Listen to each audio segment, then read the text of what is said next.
o que era desde o princípio, o que ouvimos, o que vimos com os nossos olhos, o que contemplamos e nossas mãos apalparam a respeito do Verbo da vida, pois a vida foi manifestada. Nós a vimos, damos testemunho dela e vos anunciamos a vida eterna que estava com o Pai e a nós foi manifestada. Sim, o que vimos e ouvimos, isso vos anunciamos, para que também tenhais comunhão conosco. E a nossa comunhão é com o Pai e com seu Filho, Jesus Cristo. Estas coisas vos escrevemos, para que a nossa alegria seja completa. Pai Santo e bendito, abre a Tua palavra para cada um de nós. Demole em cada um de nós todas as barreiras, as Tuas verdades. Edifica-nos, Senhor, sobre a Tua palavra. Nós te pedimos em nome e por amor de Jesus. Amém. Queridos irmãos, uma leitura atenta da primeira carta, seus 5 capítulos, nos ensinará e deixará bem evidente que a igreja, as igrejas, os cristãos para os quais João escreveu, estavam correndo grande e grave perigo. Por quê? Porque haviam saído do meio da igreja muitos irmãos que deixaram a congregação. E esse fato para João era uma evidência de que eles nunca foram do Senhor e nem da igreja, porque se fossem, jamais teriam saído. O que é pior é que estas pessoas que saíram, elas continuaram a tentar influenciar aqueles cristãos, aquelas igrejas, com uma cristologia, uma doutrina a respeito de Jesus totalmente equivocada. E João diz: eu vos escrevo tendo em vista aqueles que querem vos enganar, querem vos extraviar, querem tirar vocês da sã doutrina, querem corromper o verdadeiro ensino apostólico do evangelho pregado e ensinado por Jesus Cristo e pelos apóstolos. Por isso João escreve para refutar, para ensinar. Por quê? Porque quando você mexe na doutrina, você mexe na ética. Quando você mexe no conhecimento de Deus, você mexe no caráter e na conduta das pessoas, porque se você mexer no alicerce, você mexe no prédio. Uma das consequências do equívoco doutrinário foi o abalo na fé e a incerteza sobre a vida eterna. E João escreve para assegurar que Jesus de fato era quem os apóstolos disseram que ele era, e que o resultado de crer em quem ele verdadeiramente é certeza da vida eterna e da salvação.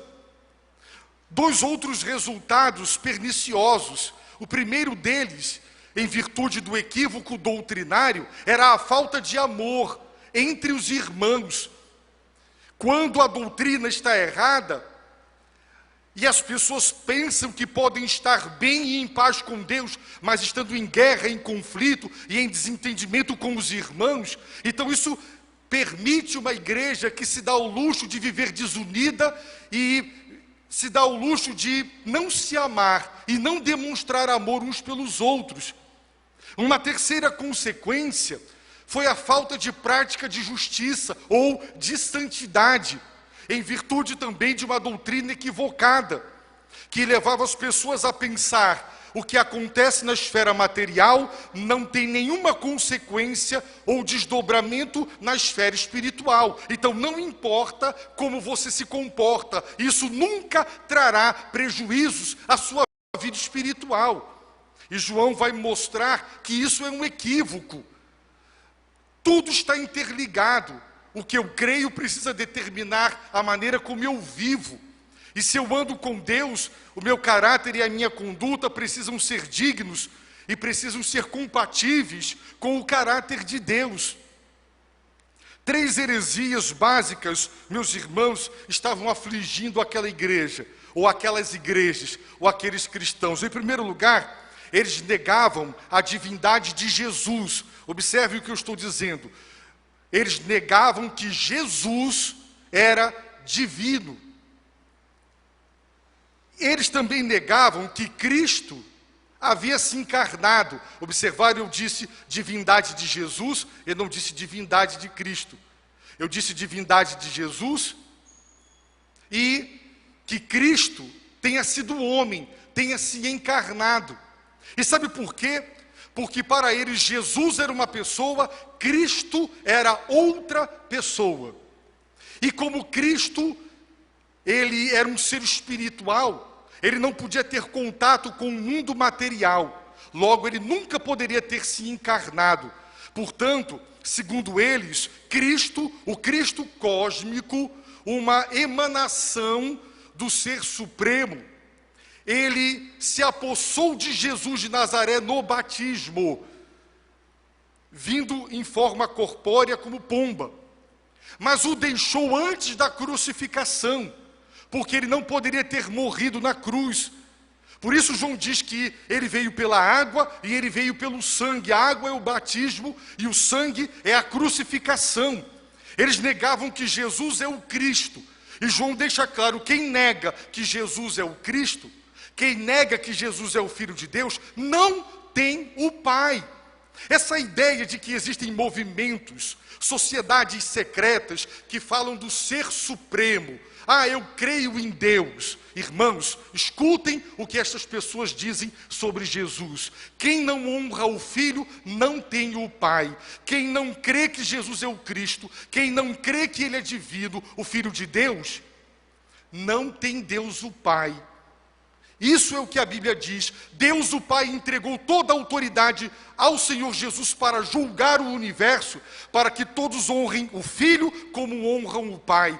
Quem não honra o Filho não tem o Pai. Portanto, quando as pessoas dizem, eu creio no Ser Supremo, pergunte, você crê que esse Ser Supremo enviou o seu Filho divino, tão divino quanto ele, e que ele é o Cristo Salvador do mundo? E se ele disser não, então ele não tem o Pai. É uma falácia, é uma mentira. Satanás crê que Deus existe, e ele estremece, mas ele não confessa Jesus. E João está combatendo hereges que falavam de Deus, de um Cristo espiritual cósmico diferente de Jesus. Mas a sã doutrina diz que Jesus e Cristo eram a mesma pessoa e que ele tinha dupla natureza, a natureza divina, a natureza humana. Portanto, o Cristo eterno é o Jesus pré-encarnado. Jesus Cristo, Jesus é o Cristo, Cristo é Jesus. Jesus é o Filho de Deus, o Filho de Deus é Jesus. Não são duas pessoas distintas, uma única pessoa com dupla natureza. A natureza eterna e divina de Jesus e a que ele assumiu para si na encarnação, a natureza humana. João está combatendo heresias, irmãos, que ainda estão hoje muito presentes em nossa sociedade. Quando as pessoas querem falar de Deus, mas não querem confessar Jesus Cristo. Por isso, João escreveu a sua carta, para provar a divindade de Jesus, para provar a humanidade de Cristo, porque são a mesma pessoa, e para dizer que ele foi batizado e ele foi crucificado, e quem crê que ele é o Cristo e é o Filho de Deus, tem a vida eterna, é salvo, e vive com caráter e conduta santos e ama os irmãos.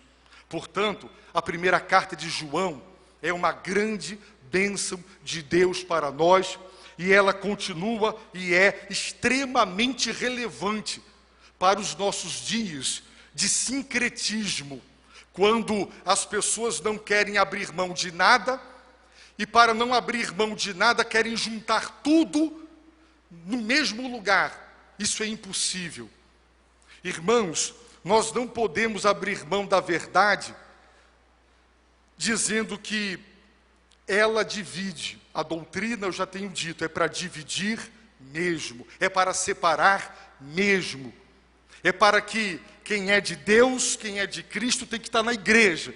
É na igreja. Essa é a instituição que Deus revelou como a única que um verdadeiramente cristão deve fazer parte. É o seu povo. É a igreja pela qual ele morreu. E João está ensinando exatamente isso, e os irmãos vão observar ao longo da explanação. Em primeiro lugar, eu chamo a atenção dos irmãos para a primeira frase do verso 1, onde está escrito: o que era desde o princípio. Os irmãos vão perceber, quem estiver com a versão Almeida século 21, que há um asterístico bem ao lado da palavra princípio, e na nota de rodapé diz assim: nós anunciamos o que era, e entre parênteses está escrito o verbo anunciar do verso 3, é o verbo principal do verso 1. Cada língua tem uma estrutura gramatical.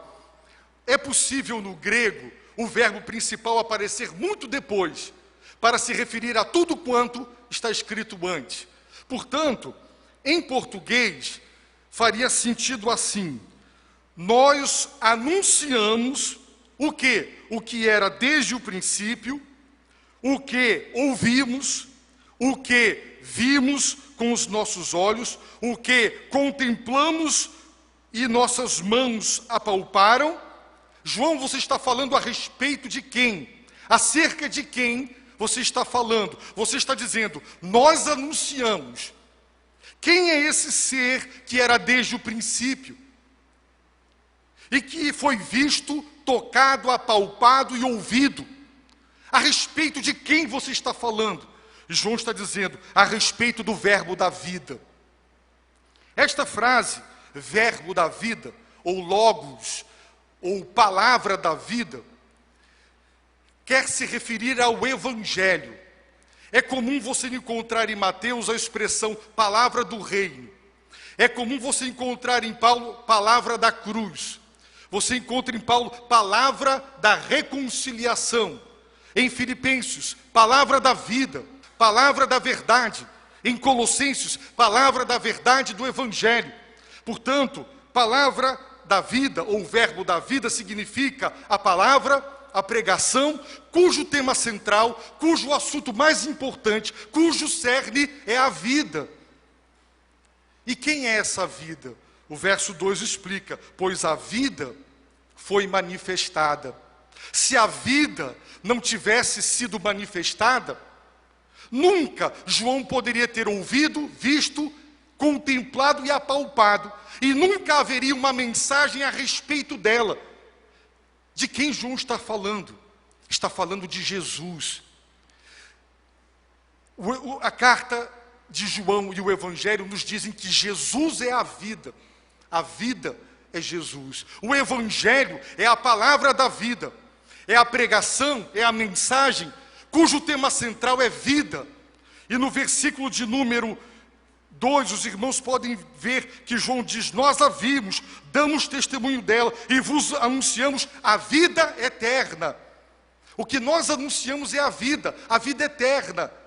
Ela é Jesus. Os irmãos podem ver, abram aí em 1 João 5, lá no finalzinho, último versículo de 1 João.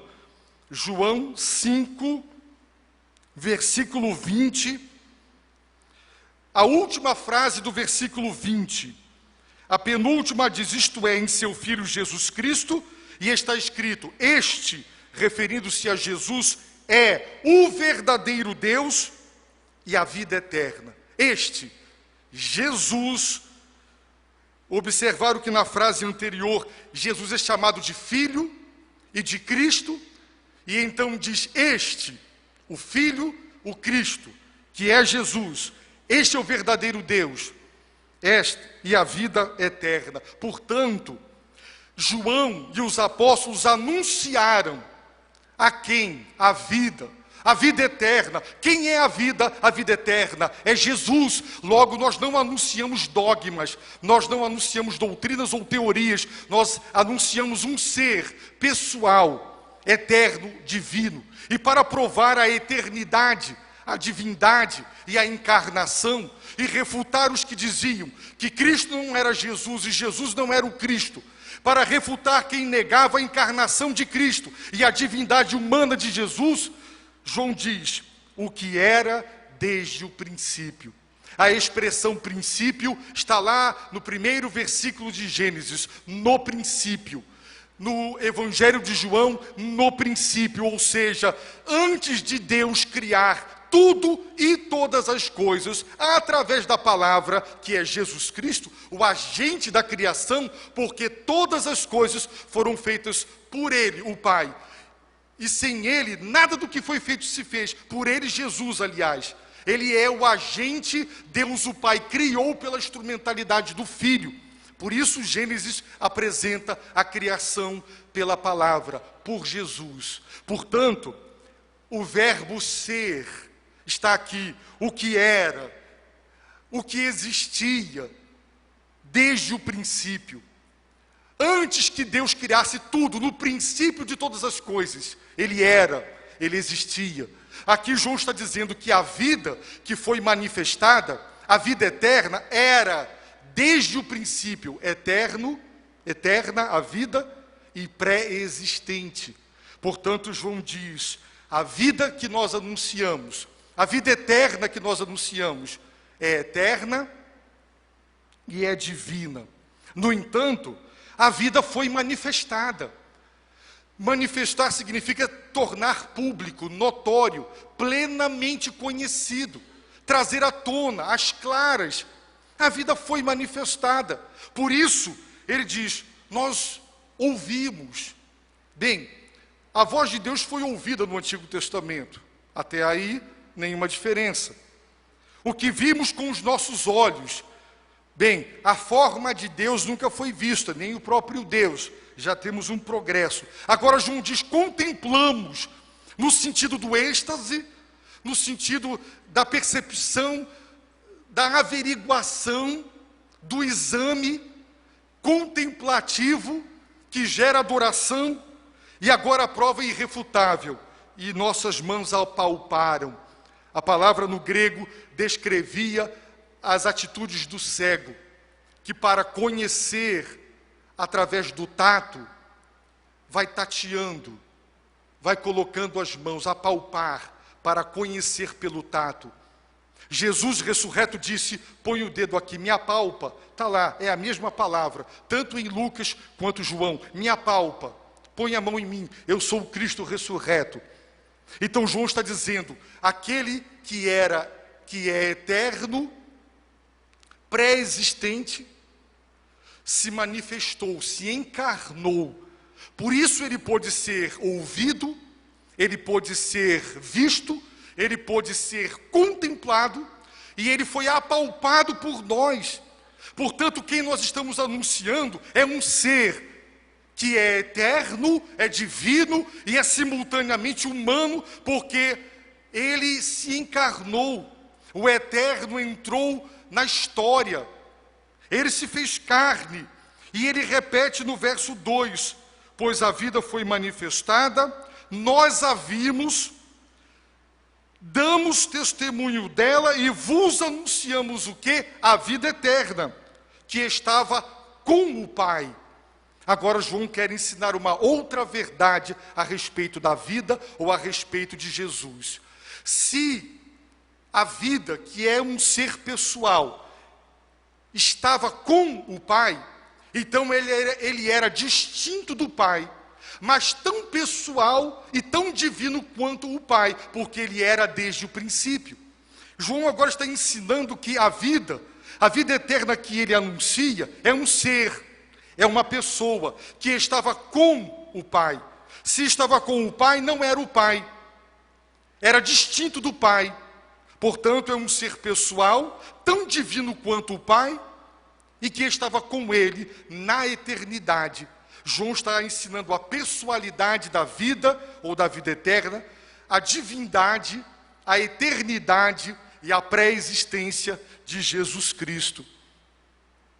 E ele está dizendo, damos testemunho dela, e ele está dizendo, vos anunciamos.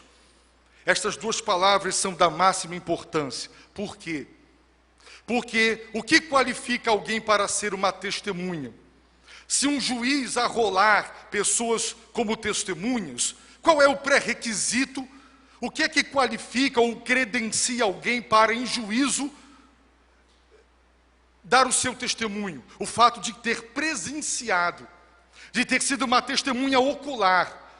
Se ele diz, não, eu ouvi dizer que isso aconteceu, fora, não serve. Uma testemunha não tem informação de segunda mão. Ele presenciou, ele esteve presente, ele vai relatar o que viu, ele vai dizer o que ouviu, ele vai dar a explicação para o que ele entendeu.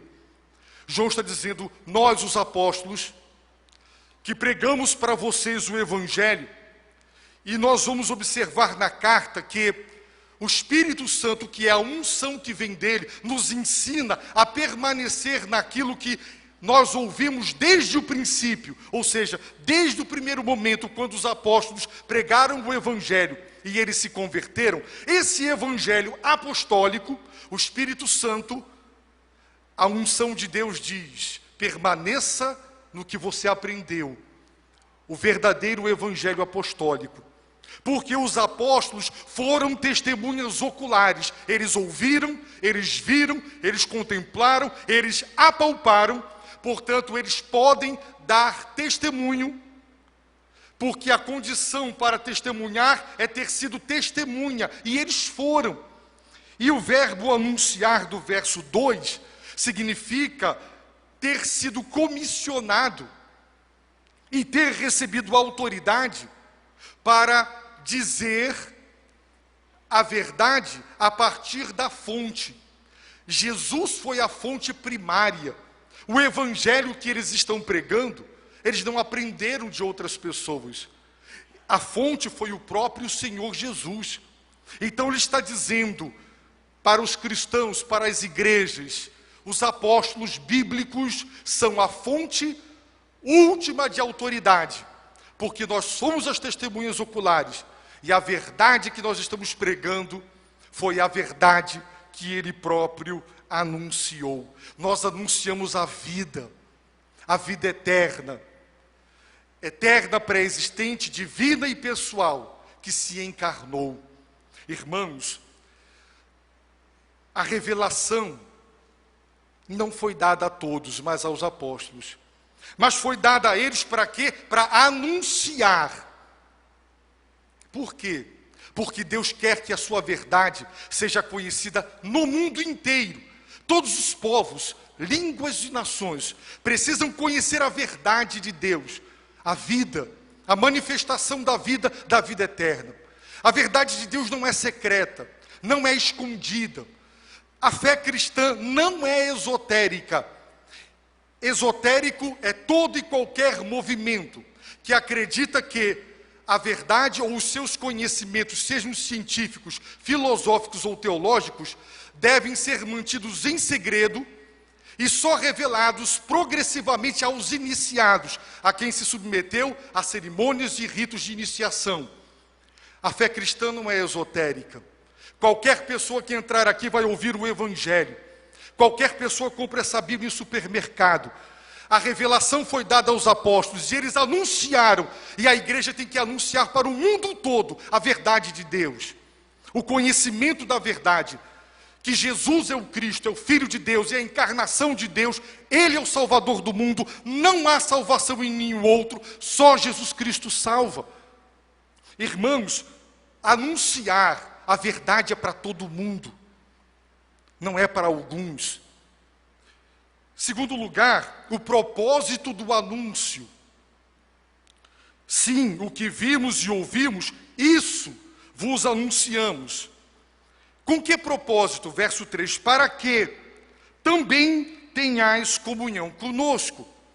Ora, com que propósito se anuncia o Evangelho? Não é para a salvação? João diz que é para a comunhão. Porque é óbvio, meus irmãos, a salvação se desdobra em comunhão. João não usa a palavra, o termo igreja, nessa carta, você não encontra. Mas ele fala o tempo todo da igreja. Porque ele quer dizer o seguinte: quem conhece a Deus, se une à comunhão da igreja. Não existe isso, eu quero Deus, eu não quero a igreja. Eu quero Cristo, eu não quero a igreja. Irmãos, nós vos anunciamos para que também tenhais comunhão conosco. E sabe com quem é a nossa comunhão? É com o Pai e com o seu Filho Jesus Cristo. A igreja é a comunhão daqueles que têm em comum a fé de que Jesus é a vida eterna, pré-existente, eterna, de vida e pessoal. A comunidade dos salvos. Por isso, quem ouve a palavra e crê na palavra, entra na comunhão. E os irmãos observem que não há exclusão, mas inclusão. Aqui não é seletivo. Todo aquele que ouve o Evangelho e crê, é recebido na igreja. A igreja é aberta para todo mundo, o culto é público. Não temos nada a esconder, a verdade de Deus é clara. Todos podem participar. Se uma pessoa disser: pastor e meus irmãos, eu creio que Jesus é o Cristo e Ele é o Filho de Deus, o nosso dever, se essa pessoa tiver testemunho, é batizá-la em nome do Pai, do Filho e do Espírito Santo. Porque a igreja recebe todos os que respondem e obedecem ao Evangelho. Comunhão. A nossa comunhão, ela brota da comunhão com Deus. A nossa comunhão é derivada da nossa comunhão com o Pai e com o Filho. A nossa comunhão se baseia na comunhão do Pai e do Filho. Por isso, é impossível dizer: eu tenho comunhão com Deus, mas eu não tenho comunhão na igreja. Quem afirma estar em comunhão com o Pai e com o Filho, e não participa da comunhão da igreja, isso está errado, porque o propósito da pregação ou do anúncio é para que tenhais comunhão conosco. É isso que o Evangelho quer, que quem é salvo seja batizado, se integre na igreja, faça parte da comunhão, tenha em comum com os irmãos a fé em Deus Pai, em Deus Filho, em Deus Espírito Santo. Creia que a Bíblia é a palavra de Deus inspirada, inerrante, infalível e suficiente. Não precisamos de outras filosofias, ideologias, mais nada em matéria de fé, em matéria de prática. O propósito da pregação é comunhão. Esse é o propósito do anúncio, porque no Novo Testamento um crente salvo fora da igreja, não existe isso, irmãos. Todas as vezes que a igreja é desprezada, todas as vezes que a comunhão do corpo de Cristo é evitado, isso já é um reflexo de que a comunhão com Deus está quebrada. Quando uma pessoa não quer a igreja, é porque ela já não está mais aceitando Deus em sua vida. Quando uma pessoa está em pecado, quando uma pessoa, a comunhão dela com Deus está rompida, porque ela está em desobediência aos mandamentos morais de Deus, então ela começa a evitar a igreja, via de regra colocando a culpa na igreja. Eu não vou lá porque fulano é assim, eu não vou lá por isso. Aí a igreja recebe a culpa, mas a culpa não é a igreja, porque a igreja é feita de pecadores, então tem que ter erro aqui dentro, no sentido de que somos falhos, erramos uns com os outros, aqui não tem gente perfeita. Se aqui tem pecadores, e onde pecadores se reúnem, ali acontecerão coisas que não agradarão a todos. Você será ferido, você ferirá, você se decepcionará, você será decepcionado, ou decepcionará, acontecerá, mas nós não vamos deixar de amar a igreja por isso. Portanto, nesses quase 27 anos de ministério, eu estou cansado de ouvir, meus irmãos, quando a gente procura alguém afastado e a pessoa começa a ser extremamente crítica contra a igreja. E o que você percebe é que essa pessoa já está mal com Deus, já está em desobediência, não está bem com Deus, está com a sua comunhão rompida, e ele tem que pôr a culpa em alguém, e a igreja sempre leva a culpa. Então, lembre-se, quem está bem com Deus, está bem com os irmãos. Quem quer Deus, quer a igreja. Quem quer a comunhão do Pai e do Filho, quer a comunhão da igreja, dos irmãos. É para isso que se anuncia o Evangelho, para que as pessoas tenham comunhão com Deus e o desdobramento disso, a comunhão com a igreja. Não existe crente fora da igreja, segundo o Novo Testamento. O segundo e último propósito do anúncio: estas coisas vos escrevemos para que a nossa alegria seja completa. O propósito da pregação do Evangelho é a alegria plena. Porque a verdadeira alegria, a plena, é produto de estar em comunhão com o Pai e com o Filho e com a igreja do Senhor. Essa é a verdadeira alegria.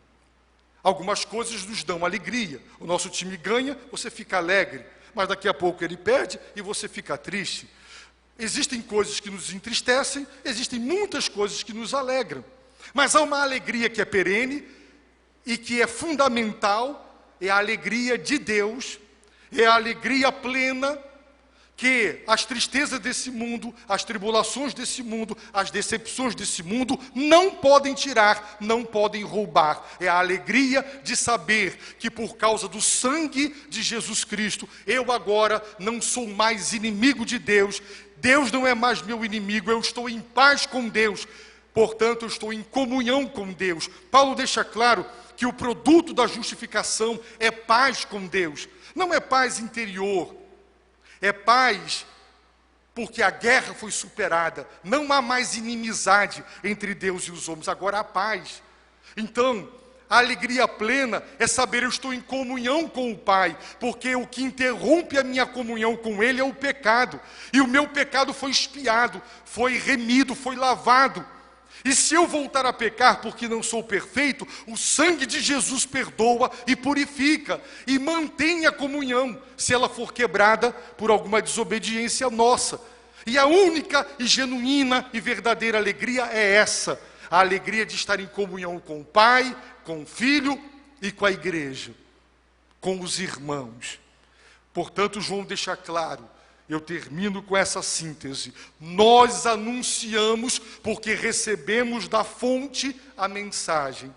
Nós fomos testemunhas oculares, portanto somos autoridade, os apóstolos bíblicos.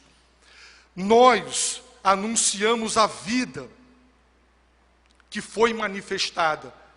Essa vida é eterna.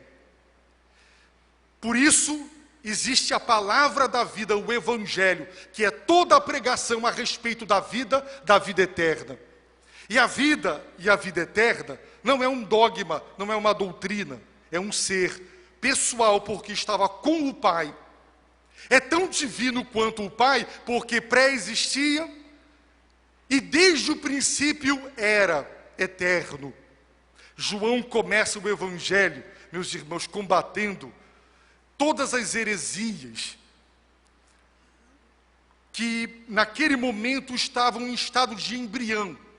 Os historiadores da igreja dizem que assim que rompeu os primeiros séculos, ano 100, e iniciou o segundo século, o gnosticismo, com várias vertentes, inundaram a igreja. E outras heresias, e João escreveu isso aqui. E essa carta, meus irmãos, foi para a igreja verdadeira, uma poderosa espada para vencer toda e cada heresia que surgiu. E a igreja saiu vitoriosa, porque ela se manteve no Evangelho apostólico. Ela creu no testemunho das testemunhas oculares, que foram diretamente comissionadas por Jesus, para ser, meus irmãos, apóstolos. Não podem haver hoje apóstolos, porque para ser apóstolo tem que ter sido testemunha ocular, tem que ter ouvido, visto, contemplado e apalpado Jesus Cristo, e tem que ter sido comissionado diretamente por Ele. Só Paulo teve uma exceção, a quem Jesus apareceu e o comissionou diretamente. Portanto, João está dizendo, nós os apóstolos, nós somos o fundamento da igreja, e a pedra principal é Cristo. E é sobre essa pedra e o fundamento dos apóstolos que a igreja é edificada. Portanto, podem crer, a vida eterna é Jesus. Ele é o Cristo, Ele é o Filho de Deus. Portanto, irmãos, não acredite quando conversar com pessoas que dizem, eu creio em Deus. Crê? Quem é Jesus para você? Um grande profeta, um curandeiro, um grande intelectual, o mestre da ética e da moral. As pessoas dizem a ética de Jesus, querem separar a ética de Jesus, porque elas não querem confessar que Jesus é o Cristo, que Ele é o Filho de Deus. Quem não faz essa confissão não tem o Pai. As pessoas dizem, Deus é um só, Deus é de todos. Não, Deus é de quem deposita a fé em Jesus. Só desses, Deus é Deus. Quem não honra o Filho, não tem o Pai. Portanto, é uma falácia essa história de ecumenismo, quando Deus é a figura central, e eu tenho Cristo, o outro tem Maomé, o outro tem Buda, está tudo certo. Está errado. Por isso, meus irmãos, o ódio contra a igreja vai se levantar nos últimos dias, porque ela dirá, eles não são autênticos, é só Jesus. É só Jesus, é só Jesus. E nós teremos que ter a coragem de pagar o preço, seja ele qual for, com a nossa própria vida, para não deixar que a verdade de Deus se corrompa e nem que a igreja de Jesus Cristo seja também prejudicada. Irmãos, essa é a nossa tarefa, essa é a nossa missão, e eu peço a Deus que esta igreja, ela queira honrar esse evangelho. E se tem alguém aqui nesta manhã que ainda não confessou Jesus, ainda está dizendo assim, não, eu sou um homem de fé, eu creio em Deus, mas ainda não quer confessar que Jesus é o Filho de Deus, o Salvador do mundo, então faça isso agora, porque só há salvação assim, não tem outro jeito de ser salvo. Abaixe a sua cabeça, feche os seus olhos e ore ao Senhor nesse momento.